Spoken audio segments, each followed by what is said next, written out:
¿Se puede ver, jóvenes?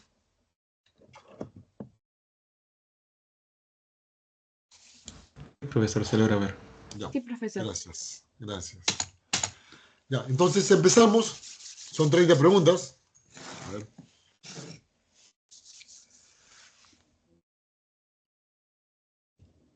Ya.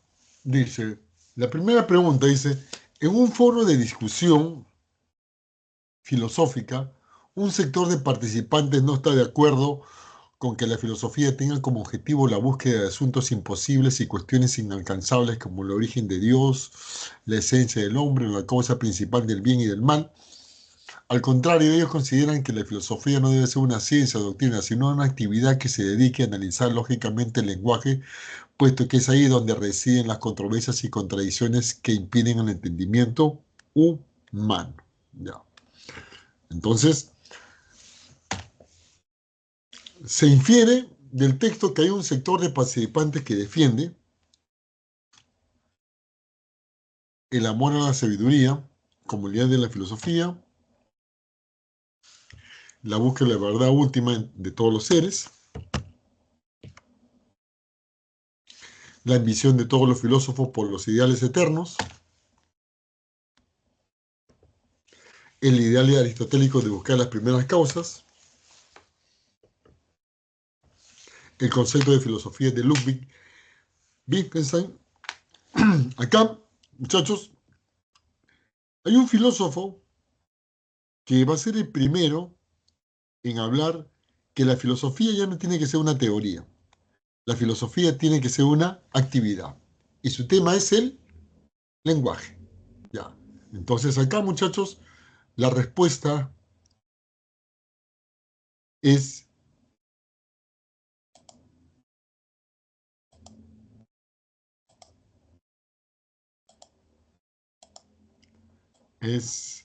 la E. Esa es la respuesta, la E. Perdón, la E. Capturen, o ustedes ya tienen ya su esto. Esta es la respuesta, la E.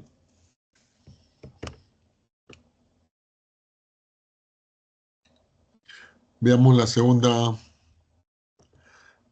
pregunta.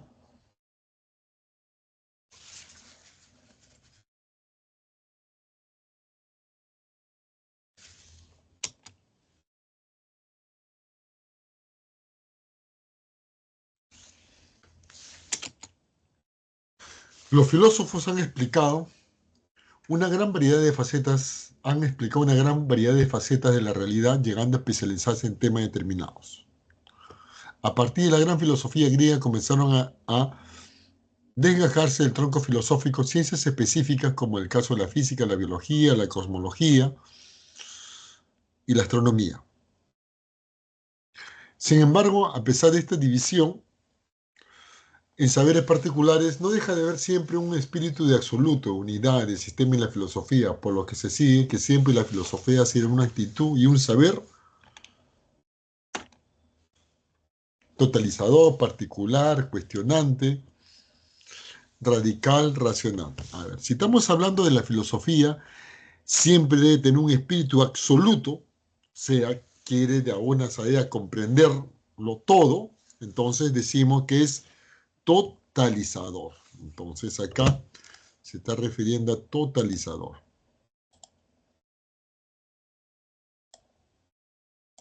No. Dos la A.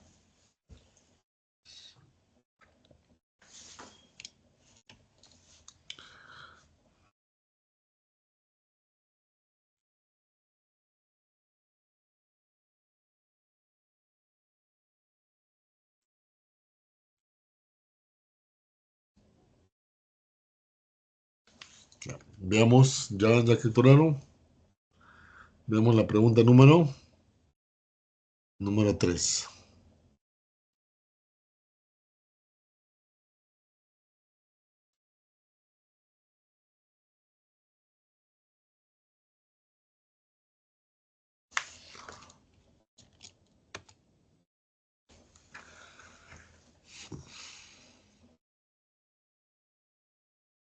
A ver, dice acá, Platón sostuvo que las ideas son trascendentes, inmutables, eternas, inteligibles, perfectas y imperecederas.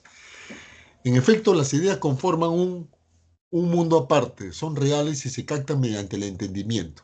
En cambio, el mundo sensible solo se conoce con los sentidos y está constituido por objetos aparentes, o sea, no son reales, aparentes, son inferiores a las ideas. Del enunciado, se puede afirmar que para Platón, ¿qué podemos decir para Platón?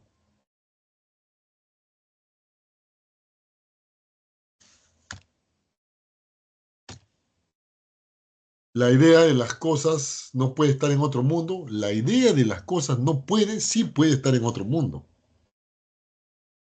Sí puede estar en otro mundo. Las cosas y las ideas no pueden estar aisladas. Sí pueden estar aisladas. Están aisladas.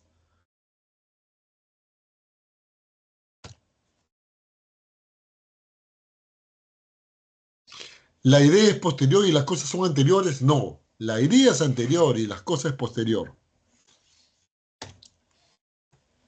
Las ideas y los objetos son realidades separadas, claro. El mundo y las ideas y el mundo sensible. Ya, por eso acá, jóvenes, la respuesta es la D. La D es la respuesta.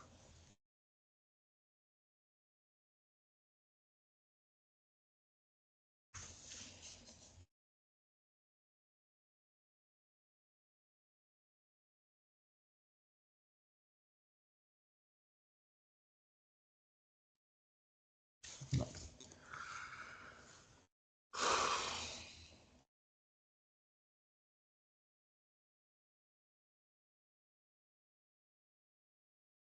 no. Veamos el número 4. Algunas personas manifiestan que el cuerpo domina o controla la mente. Eh, Ellas expresan lo siguiente: siempre hago lo que me pide mi cuerpo, como comer comida chatarra o beber cantidades abundantes de alcohol. Estas afirmaciones concuerdan con el pensamiento de Platón, que sostiene que el cuerpo es la fuente de todos los males y es un estorbo para el alma, pues impide la visión de las ideas. Se deduce que para Platón el cuerpo, acá muchachos, Platón decía en su alegoría del carro al lado que las ideas son sabias, perdón, el alma es sabia, que el alma le gusta contemplar las ideas, pero el alma tiene que estar en un cuerpo. Cuando el alma se reencarna en un cuerpo, es que el alma se olvida lo que ya sabía, ya, porque el cuerpo es la cárcel para el alma. Entonces, ¿seduce el alma mediante la persuasión? ¿Genera deseos y necesidades al alma? No. Eso más bien es una explicación en el ámbito helenístico. La respuesta correcta es que el alma se olvida, distancia al hombre del conocimiento. Esa es la respuesta.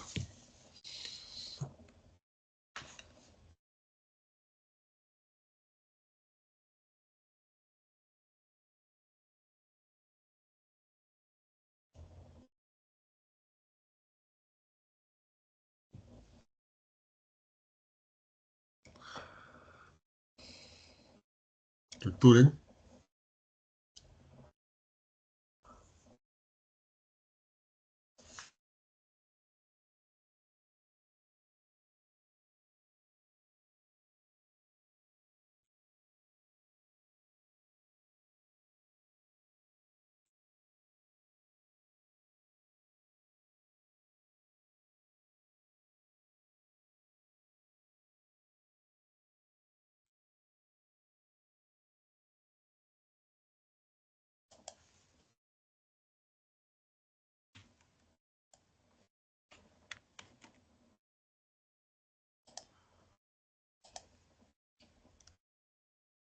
A una pregunta, muchachos.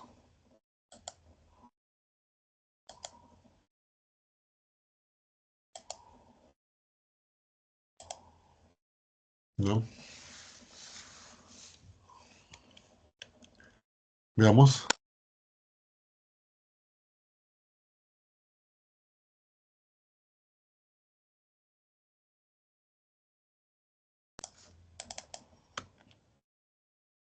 Pregunta 5. La experiencia sensible nunca permite establecer algo con absoluta universalidad. Sin embargo, tenemos verdades que se presentan como universales. Por ejemplo, en lógica las proposiciones, cosas que son iguales a una misma cosa, son iguales entre sí. O en física, de la nada, nada sale. Son principios que no pueden descansar en la experiencia. Dice, no pueden descansar en la experiencia, sino en la razón. Se puede establecer que lo afirmado se relaciona con la noción de verdad basada en lo sensorial. No, pues, es la razón. La asociación de ideas planteada por Hume cuestiona las ideas, la idea de sustancia y la idea de causa-efecto. El esquema básico de la sustancia sensible, no, no hay eso. La esencia y función de la sustancia pensante, la esencia y función de la sustancia pensante. Las ideas innatas propuestas por Descartes, claro, por eso, cosas que son iguales a una misma cosa son iguales entre sí ya. Esa es una idea. Y de eso no se duda, eso es verdadero. Y eso solamente se capta con la razón. Por eso, Descartes acá. 5, enano. Capturen.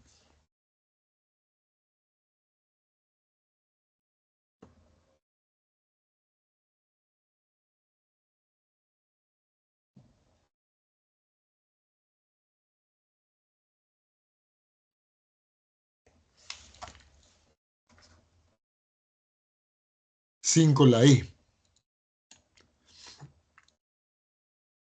Veamos 6. A ver.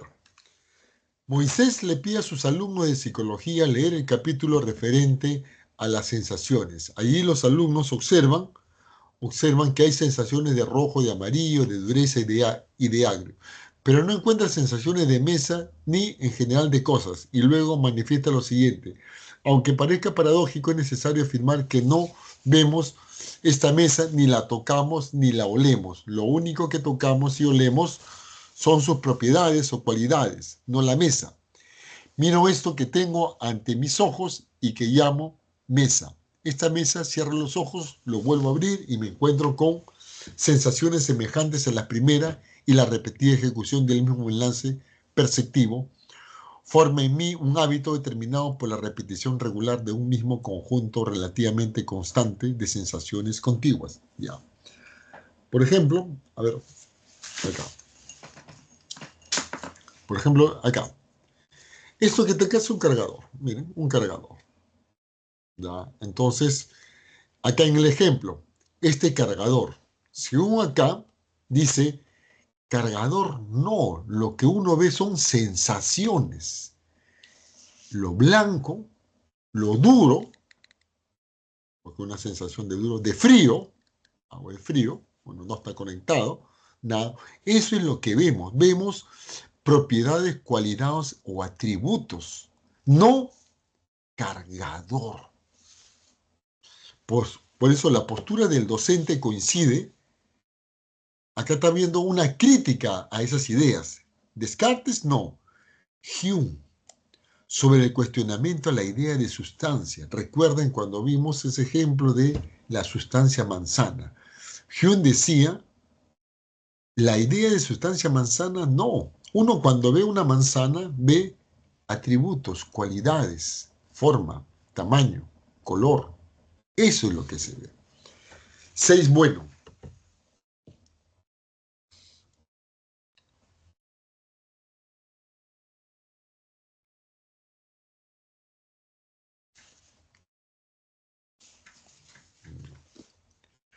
Veamos la siguiente pregunta. Ricardo es un alumno que sostiene que a través del tiempo siempre hubo gente trabajando al mando de alguien, y refiere que así se aprecia también en el estudio que hace Marx. Este filósofo detectó en la Edad Antigua la existencia de amos y esclavos. En la Edad Media, este, feudales y siervos. En la Edad Moderna, burgueses y proletarios. No. En cada una de estas edades hubo un enfrentamiento entre los poseedores de los medios de producción y los que no poseen dichos medios.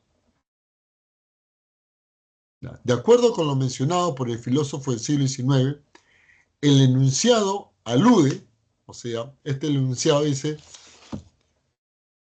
modo de producción, amo esclavo, siervo, señor feudal, proletario burgueses, ya, hay lucha de contrarios. Alienación del trabajo, no se están refiriendo a alienación del trabajo. El trabajo no remunerado plusvalía, no menciona acerca de la fuerza de trabajo. La historia como lucha de clases, sí. Amo esclavo, lucha de clases, lucha de contrarios. Ya. Por eso la 7, la C.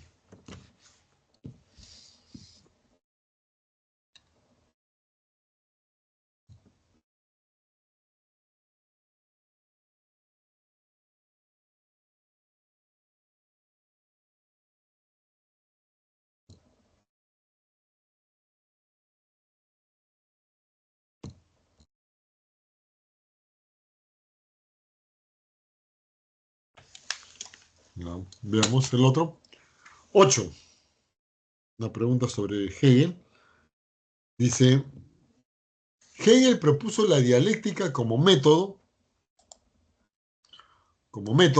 para estudiar la realidad. Además, él afirma que el fundamento último del saber solo se puede alcanzar mirando hacia la vida social de los sujetos. Miren, vida social, dice, el fundamento del último saber, el último saber.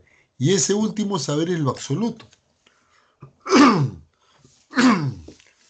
En esta se manifiesta la racionalidad del universo, o sea, acá, en la vida social, está la racionalidad del universo, en su forma más acabada, la vida humana. Por añadidura, el espíritu es la racionalidad que gobierna el universo en su totalidad. Se manifiesta la conciencia bajo formas diferentes que van de lo simple y lo sensible a lo complejo y lo abstracto.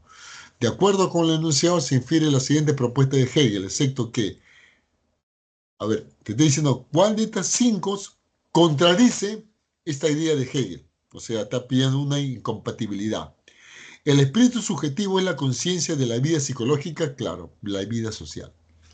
El sistema hegeliano trató de conocer el principio del absoluto, que es el último saber, el absoluto. La vida humana es la expresión acabada de lo absoluto, claro, es el fundamento último, la vida social, la vida humana, sí, verdadero. El espíritu objetivo es la conciencia de la vida en sociedad. Ya, pues miren, acá lo dice, vida en sociedad. La dialéctica solo conoce los aspectos sensibles del objeto, sensibles. La dialéctica es la realidad, lo sensible y lo racional, el fundamento del saber. Entonces, por eso en la 8, la E. 8 es la E.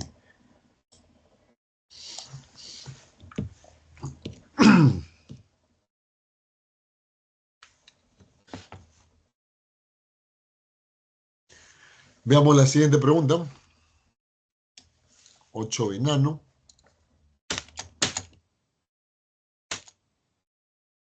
Un político denunció a un grupo de colegas conservadores por imponer un orden económico, político y social que las grandes mayorías sociales no comparten, dice. Unos pocos frente a la gran mayoría. Él considera que las características de dicho orden son las siguientes: violencia, ignorancia y corrupción. La violencia para reprimir, la ignorancia para controlar y la corrupción para generar aliados en el poder. Además, manifiesta que este sector no reconoce el derecho del pueblo, o sea, este sector de conservadores no reconoce el derecho del pueblo para pensar ni menos para participar en las decisiones de sus respectivos gobiernos. ¿Ya? Entonces,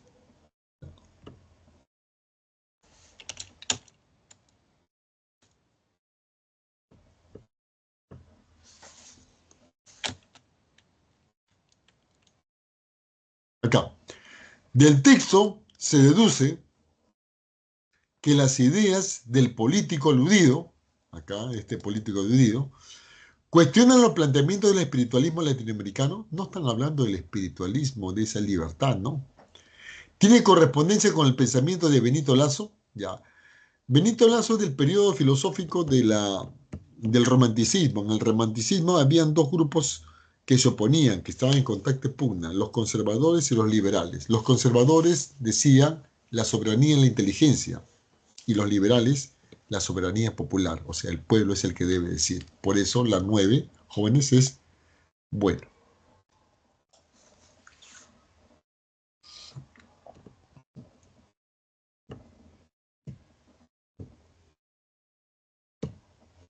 No. Capturen.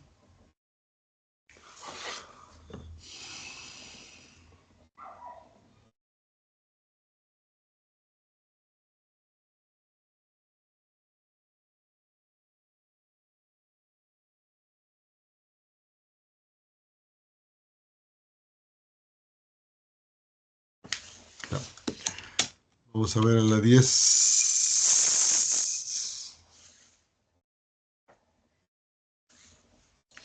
Cuando las premisas de un razonamiento no son relevantes para la conclusión extraída, se dice que el razonamiento es falso.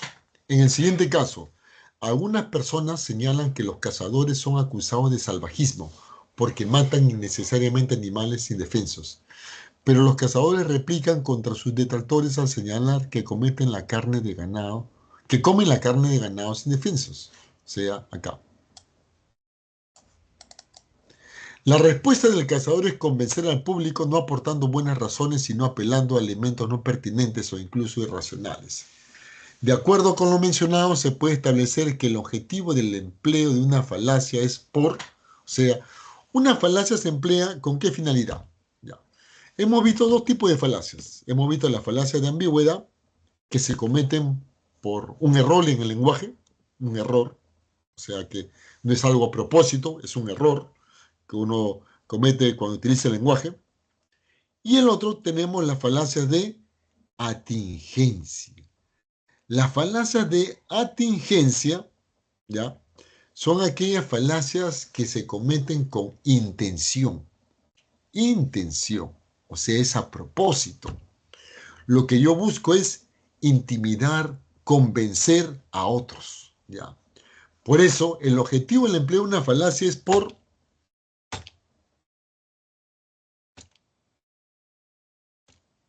el uso de la retórica en la fundamentación de los argumentos, no.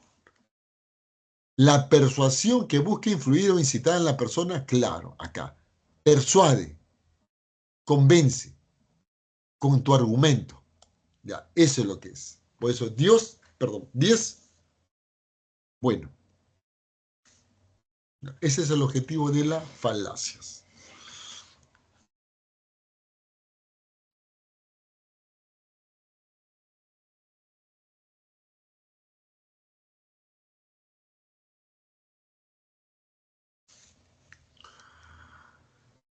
Lecturen.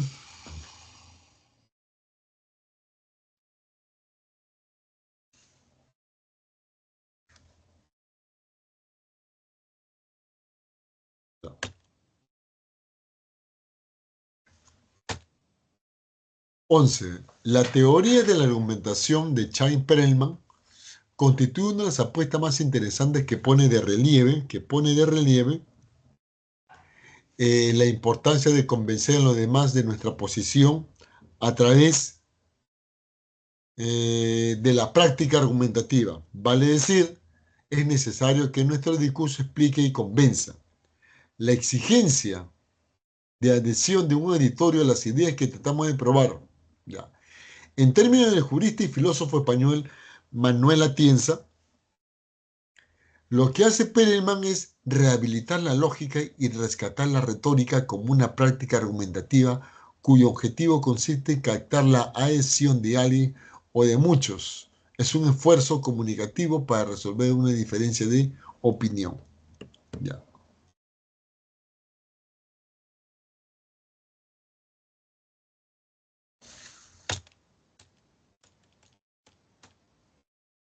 En base al texto, es compatible afirmar que un concepto central en la teoría de la argumentación, acá, La teoría de la argumentación desarrollada por Perelman y Toulmin, estos lógicos, van a establecer que en la argumentación no solamente es necesario hacer uso de la lógica, argumentar de manera lógica como lo hizo Aristóteles, sino también esos argumentos no solamente es presentarlos siguiendo las reglas, sino tratar de que esos argumentos, la mayor cantidad de adeptos coincida, lo acepte.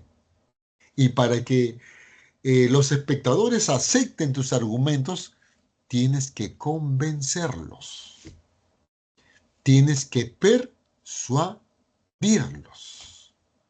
Por eso en la teoría de la argumentación importante es la retórica. O sea, la retórica es hablar bien, o sea, con un lenguaje dulce, encadilar al otro y convencerlo. Por eso en la 11 es la A.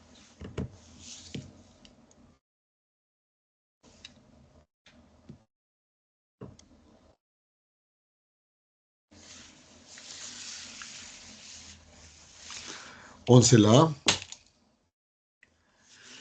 Charles Darwin sostuvo que el término evolución se refiere a cualquier tipo de desarrollo progresivo y regularmente envuelve una connotación sobre mejoramiento gradual.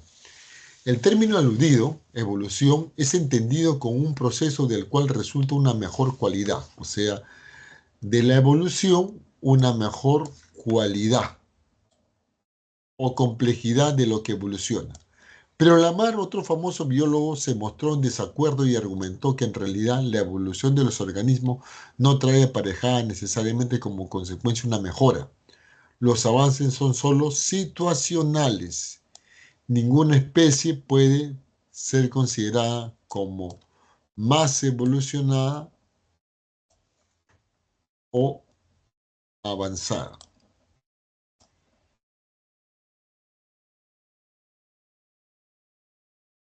No. Con respecto al texto citado, es compatible. ¿Cuál de estas cinco es compatible con el texto? Es un caso de contradicción flagrante. Aquí hay contradicción si ambos plantean la evolución. No puede ser contradicción flagrante. ¿Hubo coincidencia entre ambos biólogos? O sea, que ya no hay. Acá en el texto no está diciendo eso.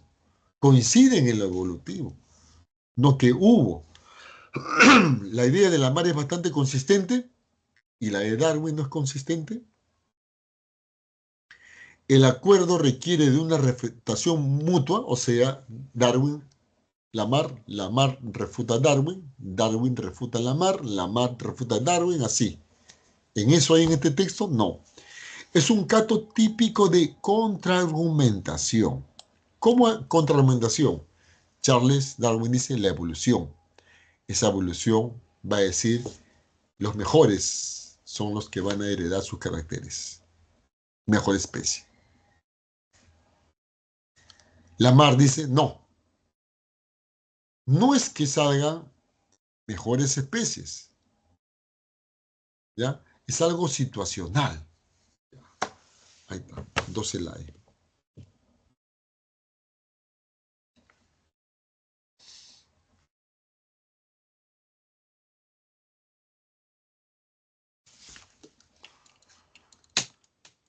Ese.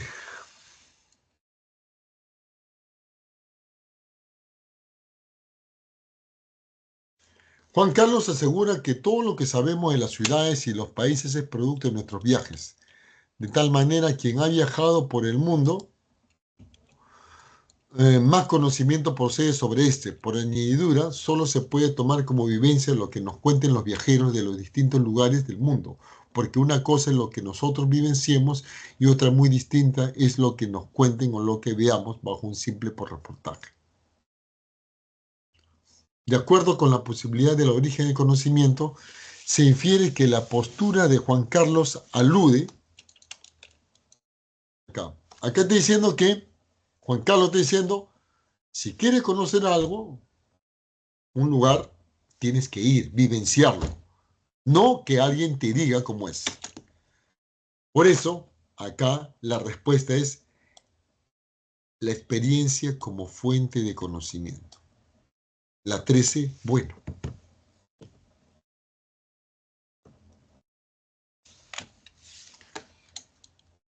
13, bueno.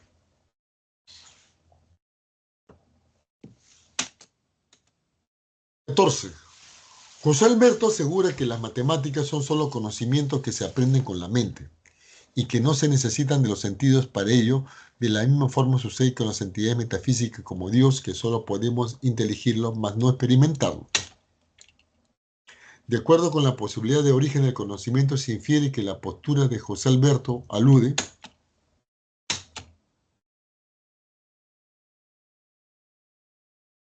o sea, cuando dice acá José Alberto, alude a qué cosa. Dice, las matemáticas solo son conocimientos que se aprenden con la mente y no necesita de los sentidos. Igual, Dios podemos pensarlo y no experimentarlo.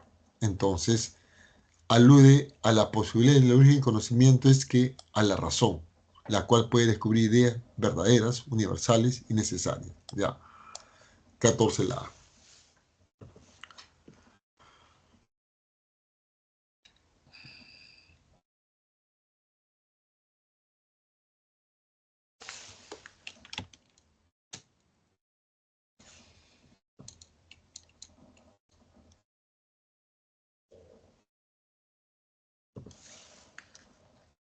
Una pseudociencia es un conjunto de ideas prácticas que presentan como ciencia, que se presenta como ciencia, pero no es científica.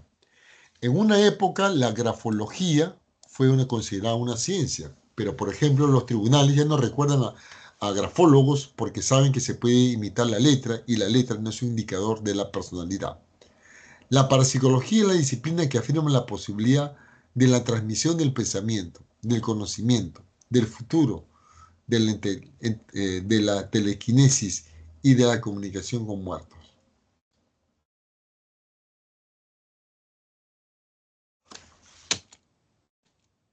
En el enunciado podemos deducir que, dice, una pseudociencia, ¿ya? Eh, ideas o prácticas que se presentan como ciencias, pero no lo son, ¿ya?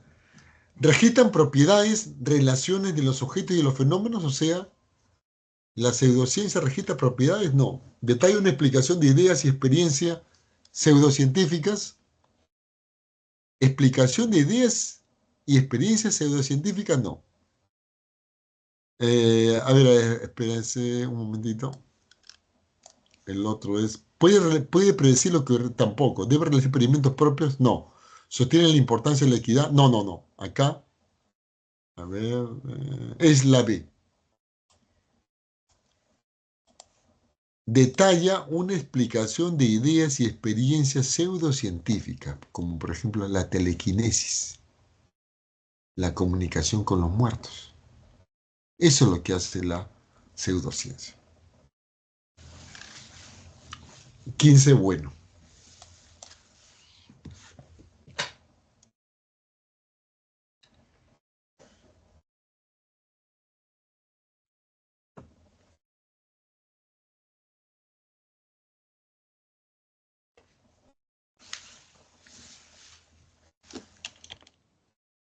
Dadas las proposiciones, todo cuerpo preserva su estado de reposo, movimiento, uniforme y rectilíneo, a no ser que sea obligado a cambiar su estado por fuerzas impresas sobre él. La aceleración de un objeto es directamente proporcional a la suma de todas las fuerzas que actúan sobre él e inversamente proporcional a la masa del objeto. Si decimos que ambas leyes newtonianas se pueden comprobar en la realidad, o sea, las leyes newtonianas se comprueban en la realidad, entonces estamos procediendo bajo el falsacionismo, el paradigma, el anarquismo, el principio de verificación, enigma. Entonces, ¿con cuál de ellos se está refiriendo? Dice. A ver, veamos. Dice, leyes newtonianas que se pueden comprobar en la realidad. Acá tiene que ver en lo que es ciencia y no ciencia. Ese es acerca del problema de la demarcación. Uno decía, para que algo sea ciencia tiene que ser observado y experimentado. Y el otro decían, para que algo sea ciencia se tiene que tener un contraejemplo, ya. Es la falsación y la verificación, ya. Pero dice, comprobar en la realidad, ya.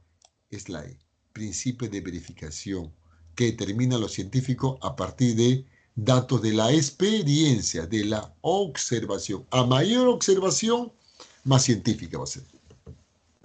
16 enano.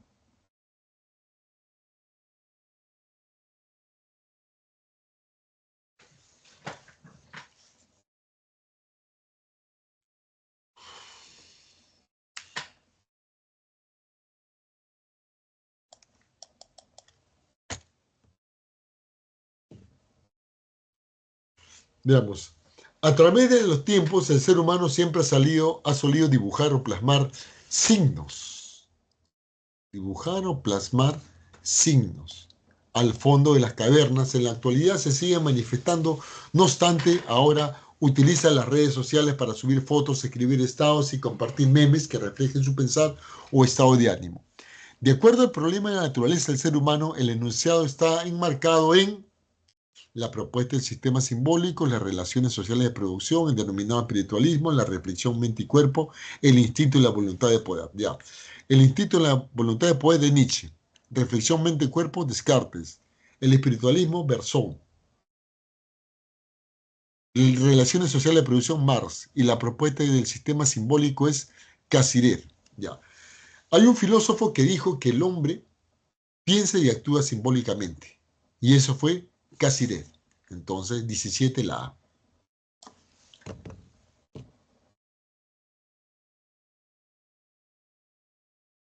17 la A.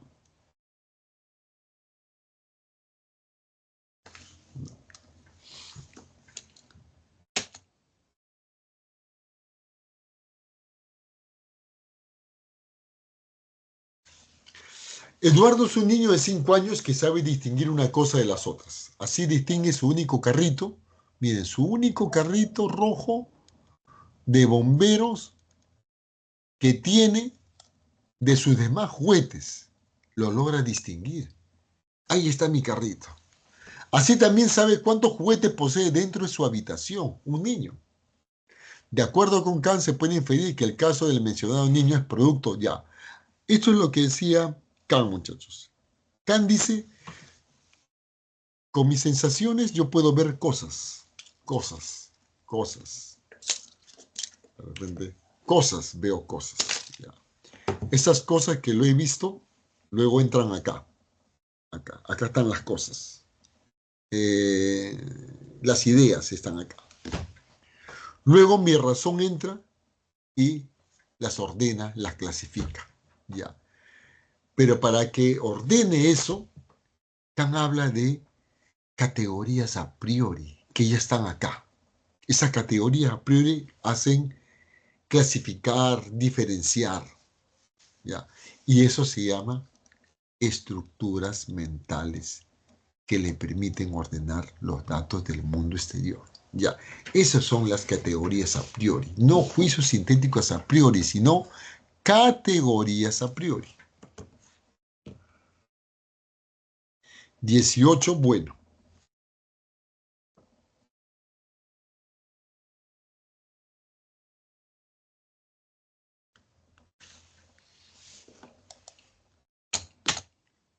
Tras mucho tiempo sin verse, Ricardo se encuentra con su enamorada, Claudia. Ambos deciden pasar la tarde juntos y comer cuando se le antoje. Sin embargo, luego de almorzar eh, y comer helados, él prefiere evitar seguir comiendo por temor a sufrir una indigestión, mientras que ella se siente defraudada y a que quería disfrutar de otros puntajes. Ricardo terminará por decirle que comer más equivaldría a sufrir innecesariamente. Ya. Entonces acá, hay un filósofo que decía, el placer lo va a llevar a la felicidad, que el fin del hombre es el placer. Y si busca el placer es feliz. Ya. Por eso el hombre debe evitar el dolor. Y acá está diciendo Ricardo, dice, ya, voy a gozar comiendo, ya, pero yo no voy a seguir comiendo más, porque me puede generar una indigestión. Y una indigestión es un malestar. Por eso Ricardo dice, no quiero tener un malestar, quiero evitar el dolor, ya. Eso es A, lo que sostiene el hedonismo de Epicuro. 19, la A. Capturen.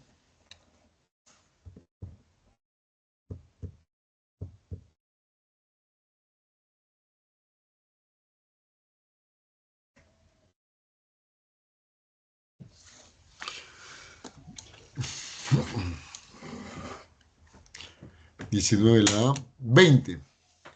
En una sala de juicio oral, Pedro sostuvo que hurtó un automóvil porque un sujeto de nombre Álvaro lo obligó con un arma a hacerlo. El juez comprobó esto con una cámara del centro comercial que había captado todo lo sucedido, por lo que no quedó más que creerle a Pedro. Del enunciado se elige que el juez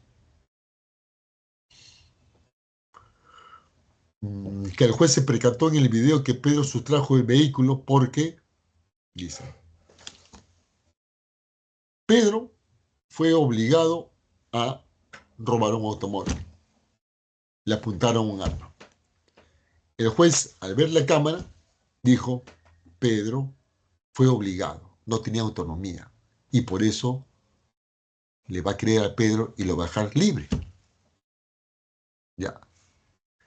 ¿Por qué? Porque sabía que lo que estaba haciendo, ¿qué es lo que estaba haciendo y era un inmoral? ¿O actuó bajo coacción de un sujeto y por lo tanto es moral? O sea, ya. Primero, lo amenaza. Lo amenaza. Bajo amenaza es que roba. Él no lo quiso hacer. Bajo amenaza es que roba. En cambio acá, sabía lo que estaba haciendo. Sabía, pero era bajo amenaza. Entonces, por tanto, 20 es la C. Por eso el juez lo mira. Ah, no, él no lo hizo con intención, fue obligado. Por eso tú no eres inmoral, eres amoral. Ya, entonces 20 la C. ¿Alguna pregunta hasta acá?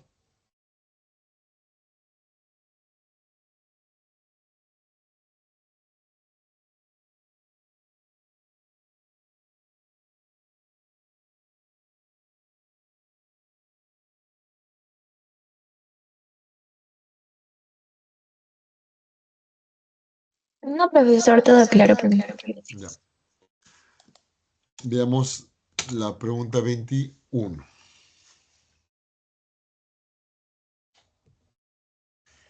Juan Carlos le prestó su cuaderno a Karina, quien es una chica muy cumplida, pero que cierto día faltó a clases por problemas familiares. O sea, ella siempre va a Karina, pero un día faltó. Y Juan Carlos le prestó su cuaderno. Ya. Pero Juan Carlos comenta con su hermano, dice, le presté mi cuaderno a Karina porque yo voy a faltar la próxima semana. Y como voy a faltar la próxima semana, después yo le voy a pedir que me preste su cuaderno. Y me lo tiene que prestar porque yo también le presté. Ya. En cambio, Karina, jóvenes, faltó por un imprevisto. Un imprevisto. Por un imprevisto faltó Karina a las clases. Ya. En cambio, Juan Carlos, él está diciendo que él va a faltar. Y como va a faltar, dice, ya, como yo le presté, ella me te va a tener que prestar a mí. Ya. Por eso dice, del enunciado se infiere que Juan Carlos está contraviniendo un valor. ¿Cuál es ese valor que está contraviniendo? ¿Sostiene la importancia de ser solidario, justo, correcto y cooperativo? No, pues acá no, solidario, justo, correcto y cooperativo. No, dice, tú faltaste, te presté. Ahora yo voy a faltar y me vas a prestar. O sea, justo, correcto, no, no es tanto. Él lo está diciendo a propósito, va a faltar. ¿Reconoce la autonomía de los sujetos para elegir y tomar decisiones? No, no, acá no hay eso. ¿Exige similar trato a toda persona en el reparto de bienes o castigos? Los repartos o bienes no son equitativos. Karina por un imprevisto y Juan Carlos lo va a hacer. Trata a las personas como un fin en sí mismo y no como un medio. Ya, acá está. Esto es jóvenes. O sea, Juan Carlos está viendo a Karina como un medio. No lo ve como un ser humano, sino como un medio para obtener algo. Te presté el cuaderno, ahora yo voy a faltar y tú me vas a prestar el cuaderno. Ya. Entonces, 21, la A.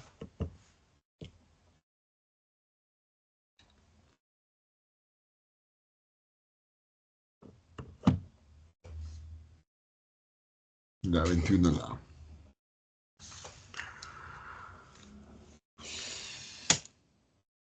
Para Kant, la voluntad debe ser conducida por la razón, para que nuestros actos a través de los imperativos categóricos sean correctos y justos.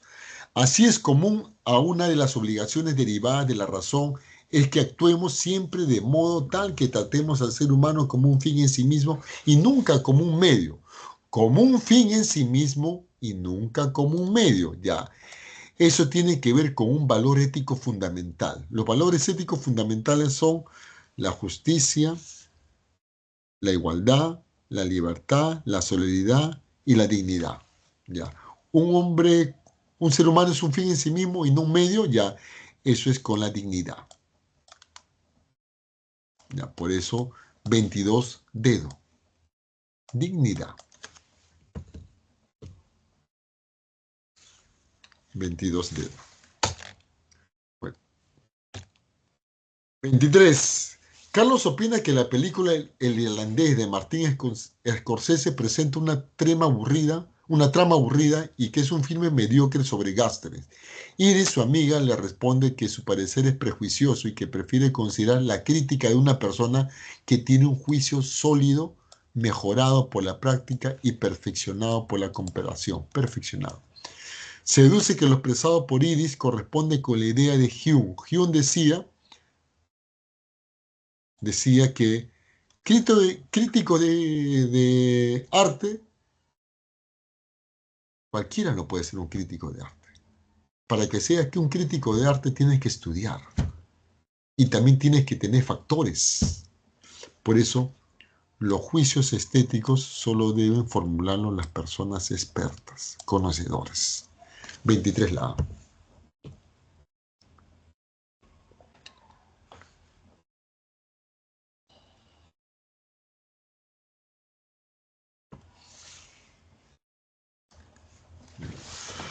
23. 24. El profesor, dice acá, explica a sus alumnos que el arte no solo trata de explorar los límites de la vida íntima, sino también se enfoca en examinar la vida social. Como nosotros vivimos en sociedades en las cuales se ha decidido las normas y costumbres sobre lo correcto, lo incorrecto, lo que se debe hacer y no se debe hacer, entonces el arte debe cuestionar todo, incluso lo que se ha dicho antes. De acuerdo con el profesor, se deduce que las ideas expuestas coinciden con Adorno. Adorno decía el arte moderno. El arte moderno ya no hay que hablarle de sus orígenes, sino sobre el contexto, sobre la sociedad. Por eso dice el arte es emancipador y cuestionador.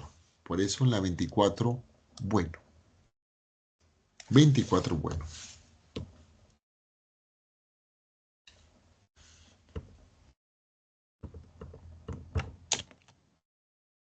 25, en una conversación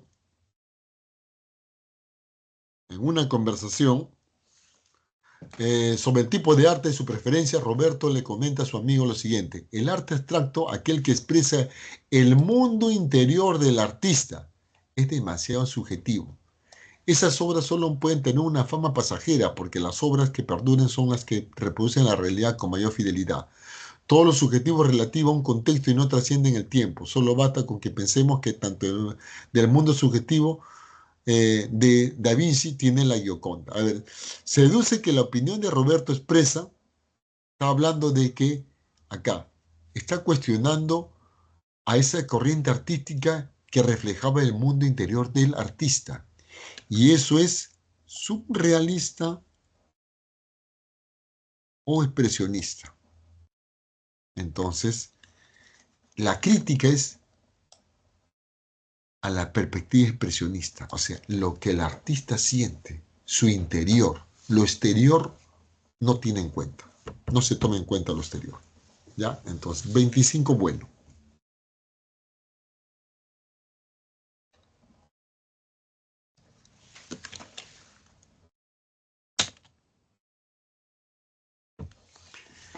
En medio de un recorrido por una exhibición de arte, el guía comenta que más allá de corrientes o estilos artísticos, todas las grandes obras de arte han destacado también por su gran trabajo sobre el color, así desde un paisajista como Turner o como un pintor abstracto como Klein, han logrado un manejo estupendo del color.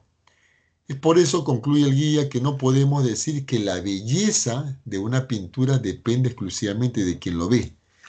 Si esa persona lo percibe como algo hermoso, es porque ese cuadro tiene características que todo ser humano podrá reconocer. El cuadro tiene características que todos lo van a reconocer. Y por eso eso es una postura objetivista. 26 dedos.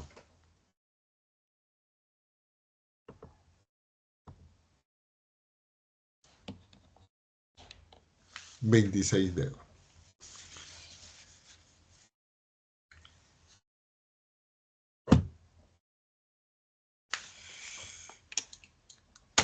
27.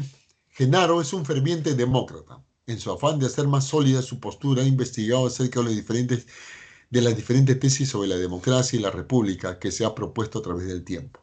Él está convencido de que el correcto funcionamiento de la república requiere de leyes que eviten la tiranía.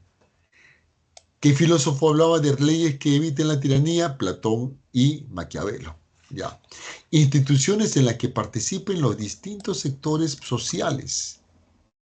Eso hablaba Maquiavelo. Y ciudadanos que tengan una activa participación en los asuntos públicos. En ese término lo hablaba Maquiavelo. Por eso 27 es dedo. Las ideas políticas de Maquiavelo. 27 dedos.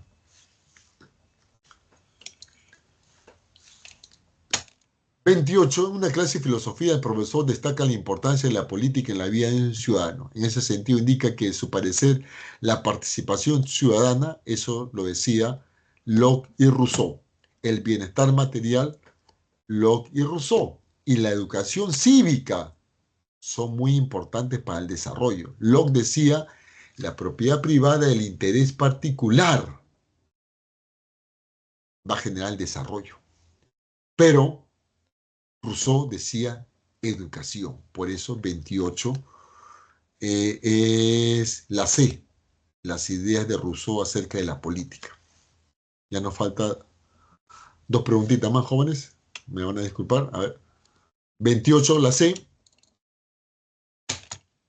El liberalismo ha extendido la idea de que cada individuo de forma independiente ha decidido vivir de acuerdo con pactos políticos y económicos según intereses e identidad. El Estado debe permitir que las personas decidan qué quiere ser y cómo vivir. En contraste, el comunitarismo declara que las personas no son individuos sino ciudadanos, que pertenecen a un determinado grupo social, unidos por su historia, cultura y valores. Ya. De acuerdo con el enunciado de la pregunta, se deduce que el comunitarismo considera el derecho a la identidad se determina por criterios ideológicos, no, culturales, históricos, de sangre.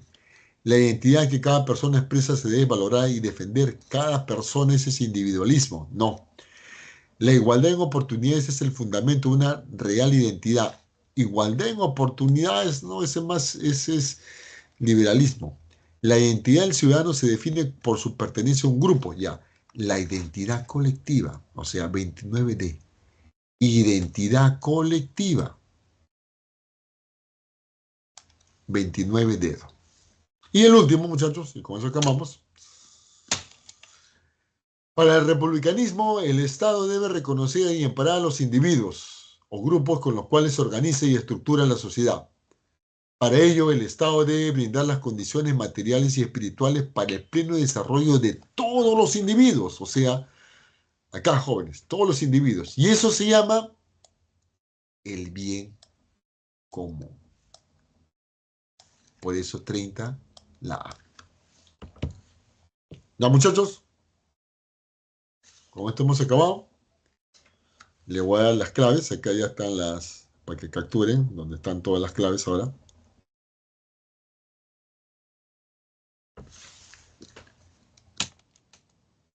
Ahí están, muchachos, todas las claves. Capturen eso.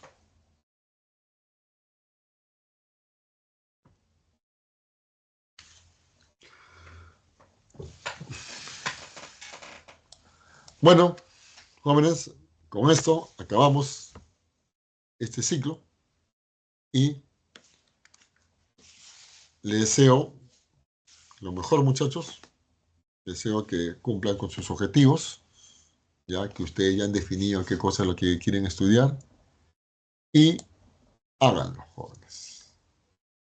Háganlo. Su meta ya lo han trazado ustedes y cumplan. ¿Va a haber tropiezos? Ya. Así es la vida, hay tropiezos. Lo que tienen que hacer ustedes, qué cosa es levantarse y proseguir. Ya fijaron su meta. Solamente prosigan esa meta. ¿Ya? Entonces, les deseo lo mejor, muchachos. Chao. Muchas gracias, profesor. Hasta luego. Hasta luego. Gracias, profesor. Hasta luego. Ya.